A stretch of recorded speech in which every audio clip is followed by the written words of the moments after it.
पूज्य मालिक को प्रणाम। सभी अभ्यासी भाई बहनों को प्रणाम। आज इस वीडियो के माध्यम से आपको एक चीज याद दिलाते हैं जो हमारे प्रशिक्षकों द्वारा हमेशा बताई जाती थी और आज नए जुड़ने वाले जिज्ञासुओं को भी वो जानना बहुत जरूरी है। सहज मार्ग में हमें हमारे प्रशिक्षक 3 चीज बताते थे, 3M यानी मास्टर, मिशन एंड मेथड। यदि आपको इसके बारे में पता नहीं है तो आपको ये जानना बहुत जरूरी है। इसके साथ ही जो आज नए अभ्यासी जुड़ रहे हैं उनको भी यह 3M फार्मूला पता होना चाहिए जो कि मास्टर, मिशन एंड मेथड है। तो पहले M का पहले मतलब है मास्टर, अर्थात हमारे ग्लोबल गाइड। वर्तमान में श्री कमलेश पटेल जी जो कि दाजी के रूप में विश्व विख्यात हैं और पद्म भूषण से सम्मानित हैं, वह हमारे मास्टर हैं और वही हमारे गाइड हैं। तो हमें मास्टर के रूप में उनसे प्रेम करना चाहिए और उनकी सभी बातों को बिना किसी डाउट के फॉलो करना चाहिए। वैसे मास्टर के बारे में बात करना यह बहुत बड़ा और गंभीर विषय है जिसकी चर्चा बहुत बड़ी हो सकती है, परंतु हम यहाँ 3M को समझ रहे हैं, इसलिए सरल रूप में मास्टर जो कि उस यात्रा को कर चुके हैं और हमें एक पथ प्रदर्शक की तरह सहायता कर रहे हैं जिससे हम भी उस लक्ष्य को प्राप्त कर सकें। तो यह है मास्टर वाला पहला पॉइंट। दूसरे M का मतलब है मिशन।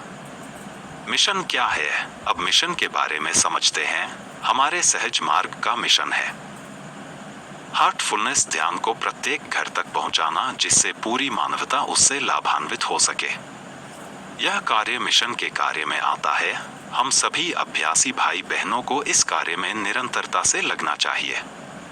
यह कार्य हम सभी को सतत स्मरण की ओर ले जाता है। बहुत से अभ्यासी सोच रहे होंगे कि मिशन का कार्य कैसे सतत स्मरण की ओर ले जाता है। ये भी अनुभव का विषय है। जब आप मिशन के कार्य को करेंगे तो इसका अनुभव आपको स्वतः ही हो जाएगा। तो ये बहुत ही महत्वपूर्ण अंग है। तीसरा M है मेथड, जो कि सबसे महत्वपूर्ण पहलू है। वह है हमारी साधना जो हमें सिखाई जाती है। मेथड में हमें 3 बातें ही प्रमुख रूप से बताई जाती हैं। सबसे पहले सुबह का ध्यान, दूसरा शाम की सफाई और तीसरा रात्रि सोने से पहले प्रार्थना ध्यान। इसके अतिरिक्त यदि आप सतत स्मरण का अभ्यास करेंगे तो उसका प्रभाव बहुत अच्छा होता है। प्रत्येक अभ्यासी भाई बहन को इन तीनों मास्टर, मिशन एंड मेथड अर्थात 3M पर वर्क करना चाहिए और एक सच्चे अभ्यासी के रूप में अपने आप को मास्टर के सामने प्रस्तुत करना चाहिए। यही हमारा एक अभ्यासी के रूप में फर्ज प्रगति देना मालिक का कार्य है, अपनी जिम्मेदारी निभाना हमारा कार्य है।